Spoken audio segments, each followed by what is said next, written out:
Welcome back to our channel. ప్రస్తుతం మనం కొవ్వూరు నియోజకవర్గంలో కొవ్వూరులో ఉన్నాం. ఇక్కడ బాబాయ్ని అడిగి తెలుసుకుందాం. బాబాయ్ మీ పేరు? నా పేరు శంకరుడు అండి. బాబాయ్, ఇంకొక 10 రోజులు ఎలక్షన్స్ రాబోతున్నాయి. ఎవరు గెలిస్తే బాగుండిద్ది? అసలు ఇప్పుడు దాకా ఎవరి వల్ల మనకు అభివృద్ధి చెందింది, ఎవరి వల్ల బాగున్నాం? ఇప్పుడు వరకు ఇంతకు ముందు అయితే టీడీపీ ఉండేదండి. టీడీపీ వల్ల ప్రజలకి పెద్ద ఉపకారం ఏం లేదండి. చౌదరీస్కి ఉపకారమే తప్ప లేబర్ వాళ్ళకి అన్న వాళ్ళకి ఎవరికి ఉపకారం లేదండి. వాళ్ళు ఉద్యోగాలు ఇస్తామన్నారు, వాళ్ళు అది చేస్తాం అన్నారు. ఎవరికేం చేయలేదండి. కుర్రోళ్ళకి చదువుకున్న వాళ్ళందరినీ పాటు చేసేసాడు చంద్రబాబు నాయుడు గారు. చదువుకున్న కుర్రోళ్ళందరినీ ఆయన ఐటంలో ఎవరికి ఉద్యోగాలు ఇవ్వలేదు. ఇస్తానన్నాడు, ఇవ్వలేదు. అది ఉమాది పార్టీ డబ్బులు ఇస్తానన్నాడు, అవి కూడా వేయలేదు. వాళ్ళందరూ కుర్రోళ్ళందరూ పాడైపోయారు. ఏంటండి ఇప్పుడు ఏదో ప్రభుత్వం ఈ ఐటంలో ప్రభుత్వం వచ్చింది. కొంతవరకు అయితే కొంతవరకు అని న్యాయం జరుగుతుందండి. నాకు జరగకపోయినా మీకు కాకపోతే ఇంకోటి కానీ జరుగుతుందండి.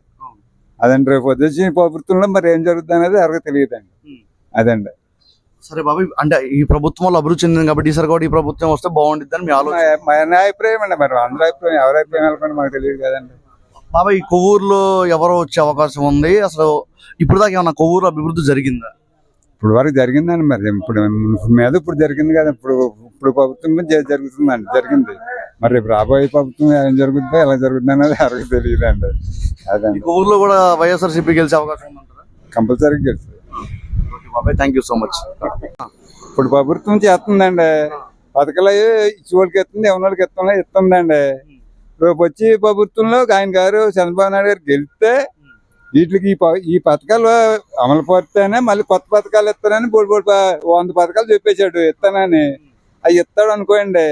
మరి ఇప్పుడు వచ్చి ఈ పథకాలు ఇస్తుంటే దేశాన్ని తాకట్టెట్టి మమ్మల్ని అందరినీ తాకట్టెట్టేసి ఇస్తున్నాడు, ఆయన దోచుకుంటున్నాడు అంటున్నారు.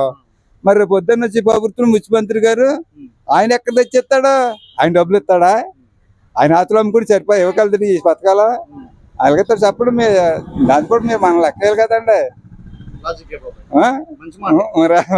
దాని గురించి నా ఐడియా అండి అది. చెప్పండి మరి. అలాగే ఇప్పుడు ఆయన మటుకు ఆయన మీరైనా నేనైనా ఎవరైనా నా ఇంట్లో నేను పెట్టను, మీ ఇంట్లో మీరు పెట్టరు. పదుల డబ్బులే కదండి పెట్టి. పదుల డబ్బులే పెడుతుంటే మీరు చేస్తుంటే నేను తప్పు అంటున్నాను. మరి ఇవన్నీ తెచ్చి నేను ఎక్కడ పెడతాను? అయ్యని మిమ్మల్ని నన్ను అమ్మాలి కదా. మంచిగా అందరిని ఆలోచింపజేసే మాట ఇది కూడా. మరి అది ఆలోచించాలి కదండి ప్రజలు. ఏ ప్రభుత్వం అయినా ఏ ప్రజలైనా ఇది కూడా ఆలోచించి చెయ్యాలి అండి. అదే నా అభిప్రాయం. వెరీ గుడ్ బాబాయ్, థ్యాంక్ యూ.